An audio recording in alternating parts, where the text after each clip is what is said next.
Bienvenidos a su sesión de estudio del trabajo 2.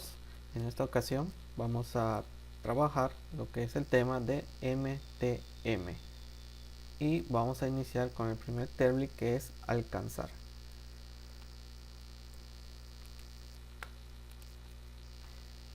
Como habíamos mencionado antes en la actividad de la línea del tiempo, pues el MTM es uno de los sistemas que existe para hacer estudio de tiempos predeterminados, y en definición nos menciona que es un procedimiento que analiza cualquier operación manual o método por los movimientos básicos requeridos para realizarlo, y asigna a cada movimiento un tiempo estándar predeterminado que se establece según la naturaleza del movimiento y las condiciones en las que se realiza.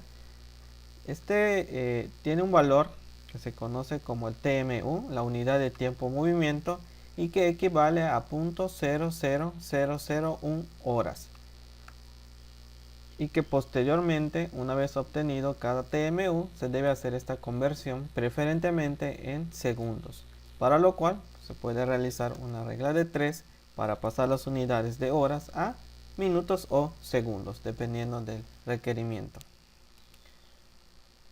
El procedimiento para el empleo del MTM realmente es sencillo. En el caso del primer paso nos dice que debemos determinar cuáles son los micromovimientos básicos que deben utilizarse en la operación que se estudia. En ese sentido, ahorita nos vamos a enfocar únicamente a un movimiento, que es el de alcanzar, y en este sentido debemos identificar dentro de las operaciones dónde se está dando y cuántas veces.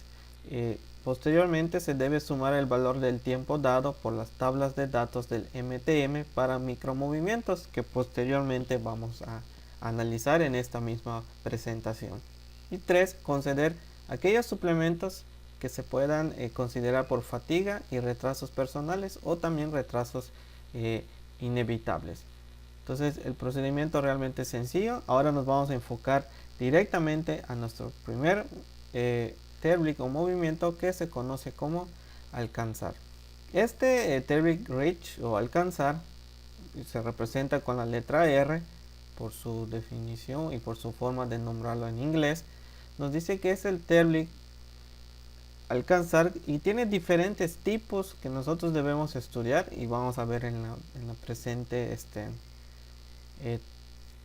diapositiva cuál es su tabla y cómo se utiliza para poder lograr un uso correcto de las mismas. En este caso, el ingeniero industrial debe tener bien cimentado toda la información que acabamos de mencionar, o el saber, junto con todos los tables que vamos a ver durante el parcial, ya que de eso depende un éxito en cuanto a la aplicación de esta metodología. Y vamos directamente con el primer punto a considerar, que son los niveles de control. En cuanto a niveles de control, tenemos de 3 tipos. El primero es control bajo, hay control medio y hay uno que es control alto. Cuando hablamos de un nivel de control bajo, decimos que normalmente es una acción automática, poco más que una respuesta aprendida. Es un control mínimo que nosotros requerimos, en este caso en cuanto a nuestro sistema motor, ¿verdad? Cómo funciona nuestro cuerpo. Inclusive no hay una coordinación manual ocular. En otras palabras, no necesitamos fijarnos con la vista, observar para poder alcanzar el objeto, ¿sí?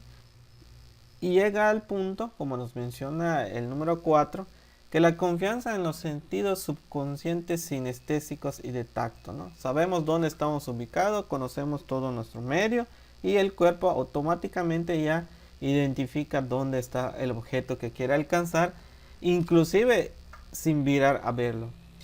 Un ejemplo es cuando uno está manejando, está conduciendo un automóvil. Normalmente la palanca de velocidades está en un mismo sitio, y las personas ya no tienen que observar dónde se encuentra la primera velocidad, segunda velocidad, la tercera o la reversa. Inclusive hasta el momento de tomar la palanca de cambios, normalmente el individuo que está conduciendo únicamente se dedica a ver su camino, ¿sí? Y cuando va a hacer los cambios, la mano automáticamente alcanza la palanca, inclusive sin mirar a verlo. Entonces a esto se refiere el control bajo, donde no necesitamos esforzarnos, mirar dónde está el objeto para poder realizar dichas tareas. El siguiente, que es un control medio, nos dice que existe un grado moderado de exactitud en la terminación del movimiento. Hay una coordinación manual ocular, o sea, ahí sí dependemos, al menos debemos fijarnos dónde se encuentra el objeto antes de tratar de alcanzarlo, porque este normalmente tampoco está en un mismo sitio. Sin embargo, una observación es que la coordinación manual ocular pues no requiere que se mantenga hasta terminar el movimiento, ¿no? ¿Qué quiere decir? Que únicamente observo dónde está el objeto, luego lo pierdo de vista y ya puedo alcanzar. Y no necesita tanto control mental y control ocular, sino simple y sencillamente con una identificación de dónde está el objeto y ya alcanzo dicho objeto.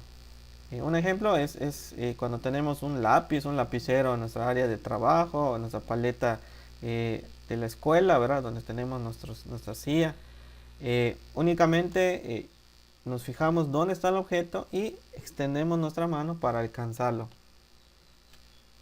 Sin ni siquiera verificar al final, ¿verdad? Si se alcanzó o no, porque pues ya identificamos previamente dónde estaba. Y pasamos al último nivel de control, que es el control alto. En este nos dice que hay una exactitud en el movimiento de terminación. Hay una coordinación manual ocular sin distracciones en todo el proceso, ¿verdad? Y el control visual, inclusive hasta cuando se termina lo que estamos tratando de alcanzar. Hay mucha retroalimentación sensorial. ¿Eso qué quiere decir? Que en todo momento estamos viendo qué estamos realizando, dónde se dirige la mano. Y hay una dirección mental o ocular consciente. O sea, en ningún momento perdemos de vista. Y eso podemos ejemplificarlo. Pues imagínense que estamos haciendo unas soldaduras a una tarjeta y que necesitamos tomar nuestro cautín. Entonces no podemos primero tratar de tomarlo sin ver, ¿verdad? Y tampoco podemos tratar de tomarlo, ¿verdad? Nada más ubicando la primera vez donde está y luego perder la vista. Porque sabemos que un cautín nos puede causar lesiones, ¿verdad? Por la temperatura que alcanza y nos puede quemar la mano. Entonces, en ese sentido podemos mencionar que es un nivel de control alto, ¿sí? Ya que en todo momento hay esa retroalimentación, ¿no? Manual ocular sin distracciones. Entonces, una vez que ya vimos esta primera parte que se refiere a los niveles de control, vamos a entrar un poquito más de lleno en cuáles son las otras características a las que se refiere el término alcanzar, ¿no? Entonces nos dice también que en definición es el movimiento manual básico efectuado con el fin predominante de transportar la mano o los dedos a un destino. Y bueno, hay una tabla que ahorita vamos a observar, la cual hace referencia a la situación en la que una mano debe cambiar de posición de un lugar a otro para llegar a una posición determinada. Entonces, en cuanto a las variables, pues ya vimos el primero, que es el nivel de control, ¿verdad? Falta bueno, ya empezamos a ver los niveles de control. También vamos a ver el tipo de movimiento o mano en movimiento y la distancia alcanzada, que es en centímetros, ya que esas tres variables nos van a determinar cuánto es el valor en TMU que le vamos a asignar al alcanzar que estamos realizando. Y bueno, aquí está el primer nivel de control, que es el caso A, y nos hace referencia el número 1 o alcanzar A, que alcanzamos un objeto en un lugar fijo o un objeto en la otra mano en el cual descansa la otra mano, ¿sí? Entonces aquí vemos en la imagen cómo este personaje está realizando un taladrado, una superficie, y si se dan cuenta está alcanzando la palanca para poder realizar su tarea.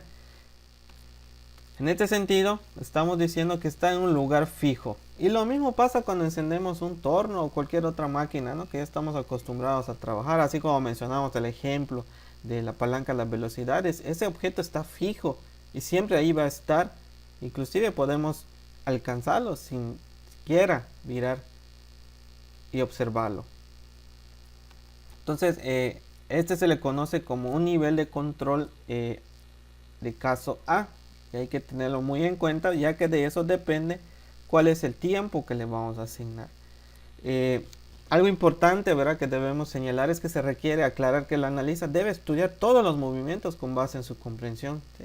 No irnos a ciegas o tratar de adivinar qué es lo que está sucediendo, sino ver claramente cuáles son estas características, cuáles son estos casos, cuáles son los niveles de control, qué tipo de movimiento se realiza para poder pues dar un resultado confiable y justo a las tareas que se están realizando. Entonces, es importante recordar que para clasificar un alcanzar, como es el caso A, debe ejecutarse con un nivel de control bajo, lo que habíamos señalado al principio. Y bueno, pasamos al siguiente caso, que es alcanzar caso B. Acá nos dice que se da cuando se alcanza un objeto en un lugar que puede variar ligeramente de un ciclo a otro, como por ejemplo alcanzar una herramienta. Entonces en la imagen podemos ver una persona trabajando, está en su mesa de trabajo, está realizando alguna tarea, y si tiene sus herramientas alrededor y trata de alcanzar alguna, como no es una palanca que está fija, o sea, es una herramienta que se puede depositar en cualquier sitio del área de trabajo, si nosotros identificamos que está realizando alcanzar una herramienta, entonces lo vamos a clasificar con un nivel de control caso B. El caso C se da cuando un objeto está amontonado con otros. Un ejemplo sencillo, pues está aquí, tenemos tuercas, tornillos, ¿verdad?, en un recipiente, y debemos tratar de hacer como que una pequeña búsqueda para seleccionar cuál vamos a ubicar. Entonces cuando nosotros realizamos ese alcanzar, se puede señalar que es un alcanzar caso C. Este alcanzar ocurre principalmente cuando se alcanza un pequeño objeto amontonado con otros, como había mencionado. Los objetos amontonados pueden ser idénticos o pueden ser distintos entre ellos, pero fácilmente distinguibles entre sí. Se está hablando de tuercas, tornillos, otras piezas, pues de un tamaño que no necesita esfuerzo para poderlo identificar. Lo que sí hay que aclarar es que no se incluye el tiempo para andar buscando, ¿no? En ese sentido, pues ese es otro Terwillig, ¿verdad?, o movimiento dentro del MTM.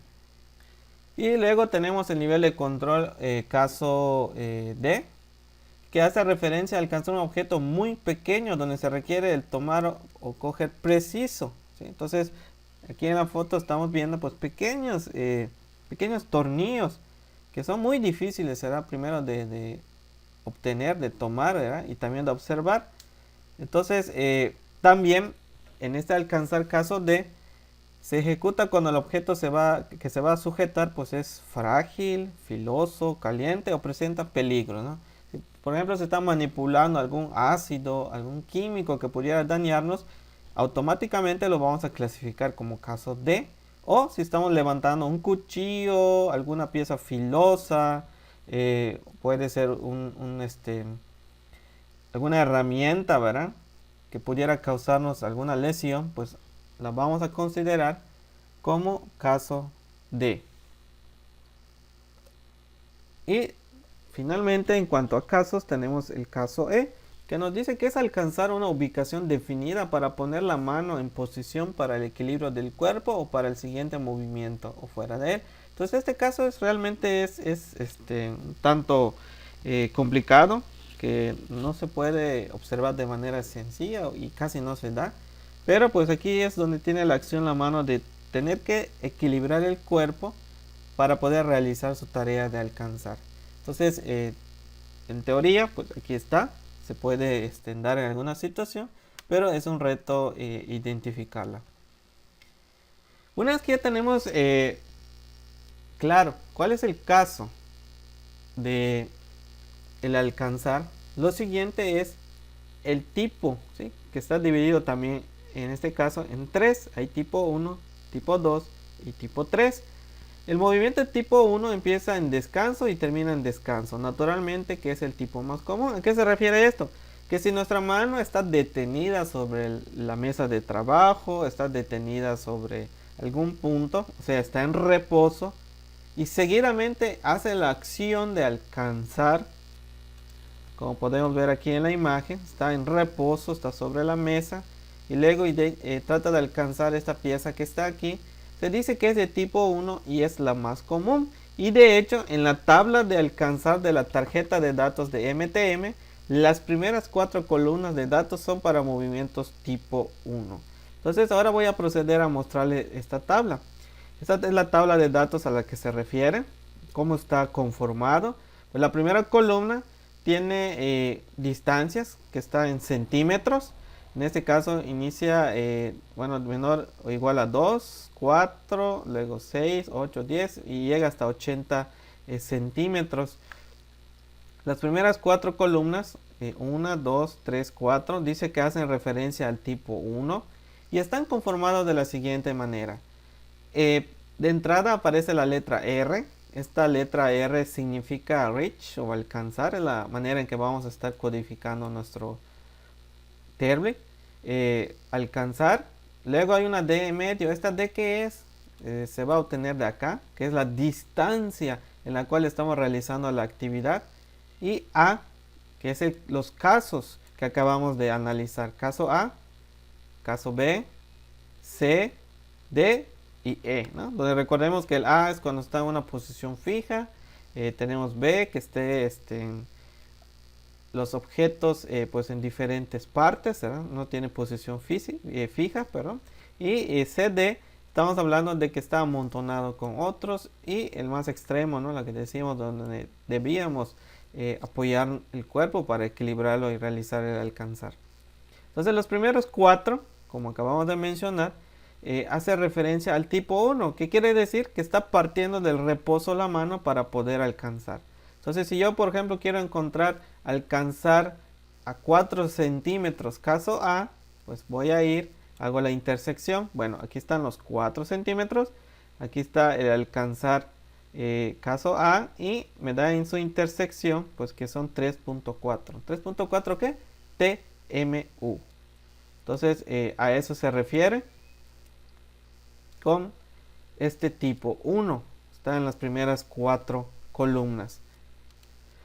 Un ejemplo sencillo. Vamos a ver un ejemplo sencillo para entender cómo funciona y cómo podemos encontrar los valores en TMU de este table. Entonces aquí tenemos, dice que alcanzar la palanca de accionamiento de un torno a una distancia de 30 centímetros. La palabra clave aquí pues ya vimos, es alcanzar. Entonces normalmente la estructura para poder tener esa descripción del table completo, ¿verdad? Es primero identificar si hay un movimiento anterior o si hay un movimiento posterior en el mismo. En este caso pues es alcanzar, ¿verdad? Es el R, es nuestro movimiento que estamos analizando. La distancia es 30 centímetros. Y el caso, como habíamos mencionado hace un momento, cuando es una palanca que está fija, no requiere mucho esfuerzo para poderlo alcanzar, se dice que es caso A. Entonces no hay movimiento anterior, no hay movimiento posterior. Entonces R30A es lo que yo debo identificar dentro de la tabla para poder dar su valor. Entonces si nosotros regresamos a nuestra tabla, tenemos R, caso A, y vamos a identificar el 30. Aquí está 30. Hacemos la intersección y vemos que es 9.5. 9.5 ¿qué? TMU, ¿sí? Que era la unidad de tiempo que mencionamos al inicio. Entonces para este primer ejemplo, la idea, ¿verdad?, es ver cómo se estructura o cómo se codifica este table. En este caso no hay movimiento anterior ni posterior, por lo tanto es tipo 1. Se representa con la letra R, la distancia y el caso. Y bueno, el resultado en TMU ya vimos que es 9.5 y que proviene de nuestra tabla. Ahora, el tipo 2, que también todo esto es referente al table que alcanzar, ¿verdad? Nos dice que los movimientos tipo 2 comienzan ya sea con descanso y terminan en movimiento, o empiezan en movimiento y terminan en descanso. Entonces aquí en esta imagen podemos observar cómo la mano, ¿verdad?, va a realizar desde este punto que está aquí en medio, va a alcanzar un objeto, ¿sí?, en esta caja. Sin embargo, esta mano para alcanzar este objeto que está aquí en la caja, no partió del reposo, no estaba sentada sobre la mesa, sino que estaba realizando algún movimiento previo, ¿sí? Ya había hecho movimiento de alcanzar, tomar, mover y soltar. De hecho, estaba soltando la mano, este objeto que está cayendo, cuando inició el siguiente alcanzar. En ese sentido, se puede definir de que estaba la mano en movimiento o estaba realizando alguna tarea antes de alcanzar el objeto. Entonces, a eso se le conoce como tipo 2, aquellas que comienzan ya sea en descanso y terminan en movimiento, o que empiezan en movimiento, como pasó con este ejemplo, y terminan en descanso. Para este tipo 2, los valores C, D y E pues no están en la tabla, y vamos a pasar a observar nuestra tabla. Entonces aquí está nuestra tabla que estábamos analizando. Recordemos, las primeras 4 columnas hacen referencia al tipo 1, que parte de reposo. Las siguientes 2 columnas hacen referencia al tipo 2, pero únicamente están considerando al caso A, ya sea movimiento anterior o posterior, y al caso B, ya sea con movimiento anterior y posterior, y no hay C, D ni tampoco E. Entonces, ¿qué vamos a realizar en este caso? Bueno, aquí nos da una descripción de cuál es la tarea que debemos realizar. Entonces, los valores para los casos C, D y E, que acabamos de observar que no están aquí, solo hay A y B, se obtienen con la diferencia entre los alcanzares tipo 1 y tipo 2 para un alcanzar B. ¿Qué significa esto? Que voy a convertir este C, D o E en un B, tipo 1 y tipo 2, resto los valores y luego esta diferencia se lo voy a restar nuevamente, pero al caso que corresponda, C, D o E. Entonces sé que suena así un poco de embrollo este asunto, pero bueno, ahorita vamos a ver un ejemplo para que se nos clarifique. Entonces aquí tenemos alcanzar un objeto amontonado con otros a una distancia de 30 centímetros con movimiento anterior. Entonces recordemos, esta es la estructura que debería tener nuestro table, y ya quedó claro que es un alcanzar. Aquí está, alcanzar. La distancia 30 centímetros. El caso, objeto amontonado con otros. Recuerden que el caso se hacía referencia a objetos amontonados y hay un movimiento anterior. O sea, como vimos en el ejemplo, en la imagen de hace rato, ¿verdad? Donde suelta el objeto y luego alcanza a otro. Entonces hay un movimiento anterior y es caso C.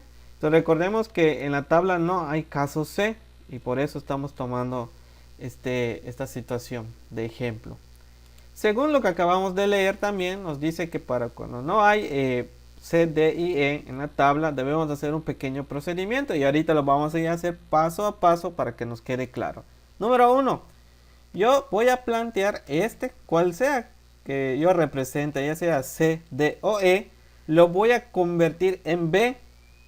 Que quede claro, tomen nota de ello. Voy a convertir este código en B. Siempre va a ser así. Para C, D y E que no están en la tabla, lo voy a convertir en B. Y voy a iniciar conformándolo como si fuera tipo 1. Que quiere decir que no tiene movimiento anterior ni posterior.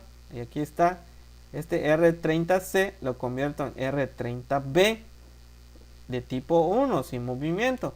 Y voy a la tabla y encuentro su valor. Entonces vamos a ver este primer caso. Sería 30 y es B. Aquí está. 12.8.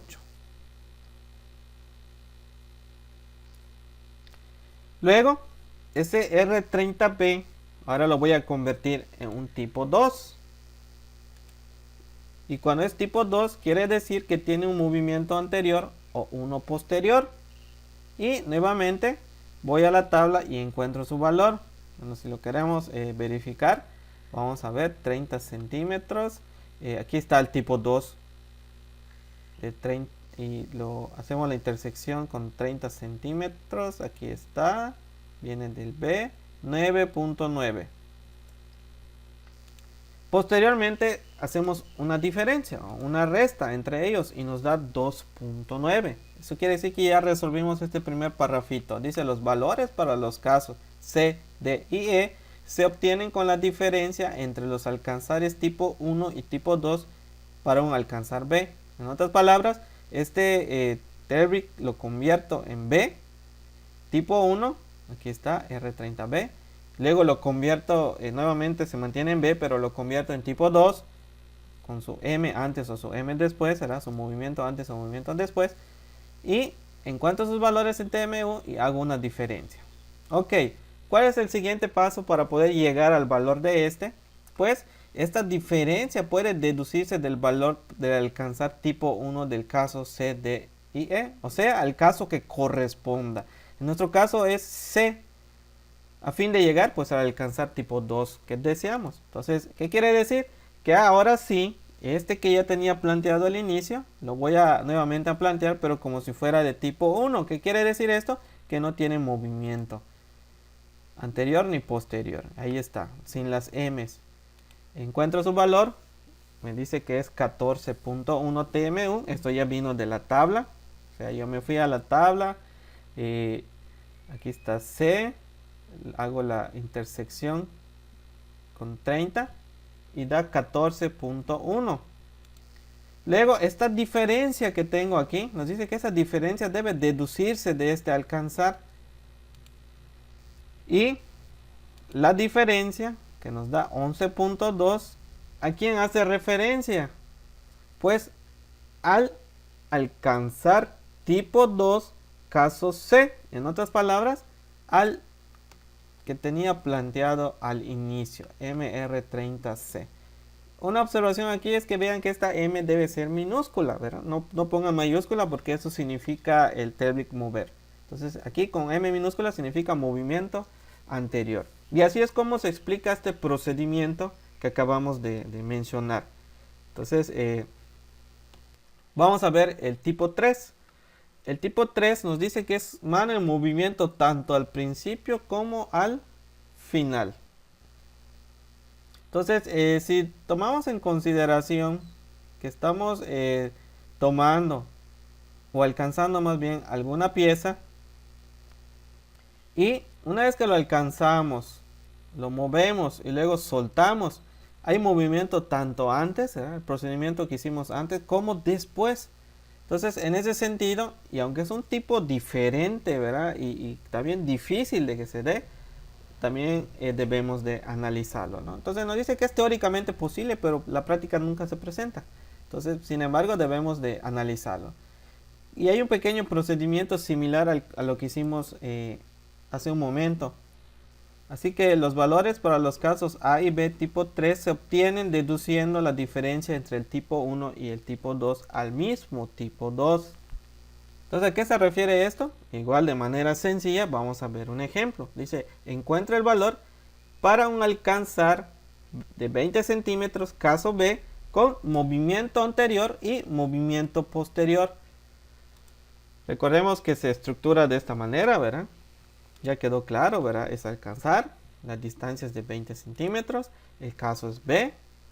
Quiere decir que puede estar ubicado en cualquier lugar al objeto a alcanzar, por lo tanto necesito fijarme dónde está. Y hay movimiento anterior y hay movimiento posterior. Entonces, si vamos siguiendo la estructura de lo que nos plantea la solución de este tipo de TERBIC, nos dice que a los valores para los casos A y B tipo 3, que de hecho son los únicos que se pueden trabajar en tipo 3, se obtienen deduciendo la diferencia entre tipo 1 y tipo 2 al mismo tipo 2. Bueno, ¿a qué se refiere esto? Bueno, planteamos como si fuera un tipo 1 el TERBIC. Entonces no hay movimiento antes ni después, ¿verdad? Lo quitamos y se convierte en tipo 1. Nos vamos a nuestra tabla, encontramos su valor, en este caso son 10 TMU. Luego encontramos este mismo como si fuera tipo 2.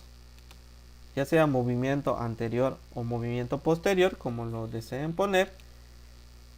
Y también nos vamos a la tabla, encontramos su valor, nos da 7.1 y obtenemos la diferencia.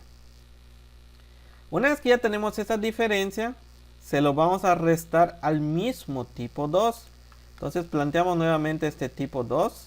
Lo planteamos aquí, ahí está, tipo 2, que da 7.1, ¿no? Aquí lo tenemos a la vista. Y le vamos a ejecutar de una vez la diferencia, que es lo que nos está dando la instrucción.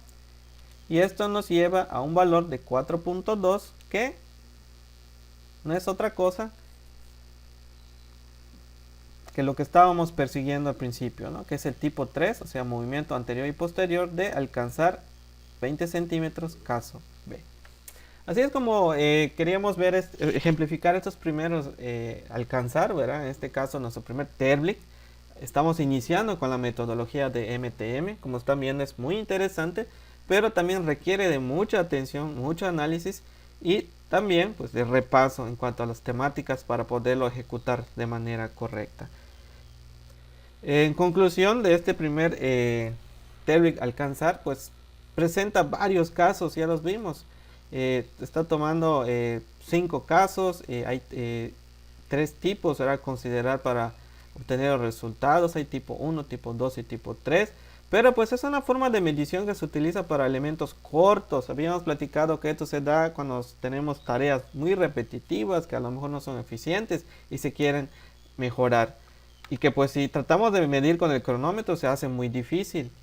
Entonces, para eso requiere una correcta capacitación, que es lo que ustedes están obteniendo, ¿verdad? En su formación, en este proceso de enseñanza-aprendizaje de la carrera de Ingeniería Industrial.